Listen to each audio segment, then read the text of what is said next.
the night shift, a time when most people are fast asleep, blissfully unaware of the world around them.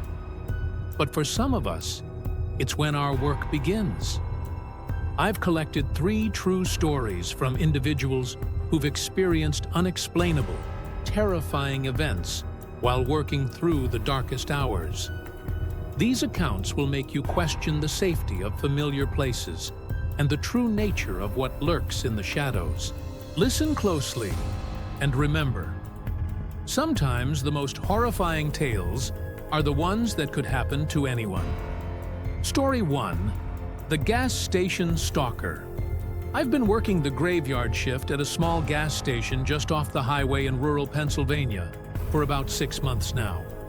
It's usually pretty quiet, just the occasional trucker stopping for coffee or locals grabbing snacks on their way home from the bar. But last week, something happened that made me seriously consider quitting this job. It was around 2 a.m., and I was restocking the coolers when I heard the bell chime, signaling a customer had entered. I walked to the front, ready to greet them, but the store was empty. Figuring it was just the wind, I shrugged it off and went back to work. A few minutes later, I heard it again. This time, I saw a man standing at the counter. He was tall, wearing a dark hoodie with the hood pulled up, obscuring most of his face. Something about him immediately set me on edge. "Can I help you?" I asked, trying to keep my voice steady. He didn't respond, just stood there, staring at me. I could feel my heart racing as I repeated my question. Still nothing. Suddenly, he turned and walked out. I let out a sigh of relief, but it was short-lived. As I watched him leave, he stopped just outside the door and slowly turned back to face me. Even from that distance, I could see his eyes. They were wrong. Too wide, too bright in the fluorescent lighting. For the next hour, he paced back and forth in front of the store, never taking his eyes off me. I called the police, but by the time they arrived, he was gone. I thought that was the end of it. I was wrong. Every night since then, at exactly 2 a.m., he shows up. Sometimes he comes inside, sometimes he just stands outside, watching. The police have increased patrols, but they've never managed to catch him. Last night, as I was locking up, I saw him standing across the street. He raised his hand and waved at me, a slow, deliberate motion that sent chills down my spine. I don't know who he is or what he wants, but I'm terrified to find out. I've put in my 2 weeks' notice. I can't take this anymore. But part of me wonders, will leaving really make a difference? Or will I see those eyes watching me from the shadows, no matter where I go? Story 2. The Janitor in Building C. I work as part of the night cleaning staff at a community college in the Midwest. It's not a glamorous job, but it pays the bills, and I usually enjoy the quiet solitude. At least, I used to.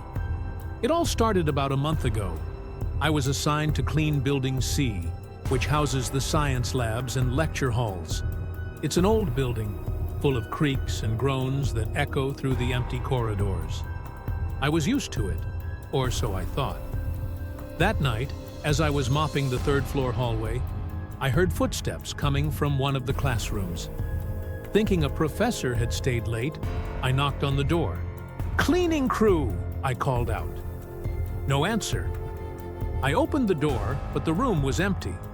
Confused, I checked the other rooms on the floor. All empty. As I turned to leave, I caught a glimpse of movement in my peripheral vision. A figure, dressed in what looked like an old-fashioned janitor's uniform, disappearing around the corner. "Hey!" I called out, hurrying after them. But when I rounded the corner, the hallway was empty. It was impossible. There was nowhere they could have gone. Over the next few weeks, similar incidents kept happening. Footsteps when no one was there, doors slamming shut on their own, and always, just out of sight, that figure in the janitor's uniform. I tried to rationalize it, Old buildings make strange noises, right? But then I started noticing other things. Equipment in the labs moved around when no one had been in there. Writing on the whiteboards that hadn't been there when I'd cleaned the night before. Last week, I finally broke down and asked one of the longtime professors about the building's history. Her face went pale when I described what I'd been seeing. "That sounds like old Jim," she said quietly. "He was the janitor here for over 40 years. Died of a heart attack while working late one night. In Building C." I didn't want to believe it. But that night, as I was emptying trash cans in one of the labs, I felt a hand on my shoulder. I spun around, and there he was. Old Jim, looking exactly as he had in the photos I'd seen in the college archives. He smiled at me, a sad, lonely expression, then faded away before my eyes. I'm still working here, still cleaning Building C. But now, when I hear those footsteps, or see that figure out of the corner of my eye, I don't run. I just nod and say, "Evening, Jim." Sometimes, I swear, I hear him whisper back. Story 3. The late-night hospital elevator. I've been an overnight nurse in the trauma ward on the 4th floor of St. Mary's Hospital for 3 years now. I've seen a lot of strange things in my time here, but nothing compares to what's been happening with the elevator. It started about 2 months ago. I was doing my rounds at around 3 a.m. when I heard the elevator ding. This isn't unusual. We often get emergency cases coming up from the ER, but when the doors opened, no one was there. I didn't think much of it at first. Elevators malfunction sometimes, right? But then it kept happening. Every night, at exactly 3:17 a.m., the elevator would arrive at our floor, open its doors to an empty car, then close and descend again. My colleagues and I joked about it being our ghost patient making their nightly visit, but the joke stopped being funny when we started noticing other things.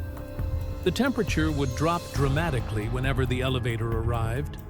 Sometimes we'd hear whispers or soft crying coming from inside the empty car. And more than once, I've seen a figure standing in the back corner of the elevator, only to vanish when I looked directly at it. Last week, things escalated. I was standing at the nurse's station when the elevator arrived as usual at 3:17 a.m. But this time, when the doors opened, I saw a young woman standing inside. She was pale, with long dark hair, wearing a hospital gown. Her eyes met mine, and I felt a chill run through my body. I called out to her, asking if she needed help, but she didn't respond. As I approached the elevator, she smiled sadly and pressed a button. The doors began to close. I ran forward, trying to stop them, but I was too late. As the doors shut, I caught one last glimpse of her face. It was then that I realized I could see right through her to the back wall of the elevator. The next day, I did some research. 17 years ago, on this exact date, a young woman had died in that elevator while being rushed to emergency surgery. She had long dark hair and was 27 years old. Now, every night at 3:17 a.m., I find myself standing near the elevator. Sometimes I see her, sometimes I don't. But I always whisper a quiet, "I'm sorry," as the doors close. I don't know if it helps her find peace, but I hope it does. These stories serve as a chilling reminder that the night holds secrets that daylight never sees. For those who work when the rest of the world sleeps, the line between reality and nightmare can blur in the most terrifying ways.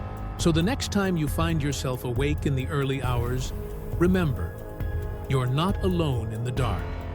And sometimes, that's the scariest thought of all.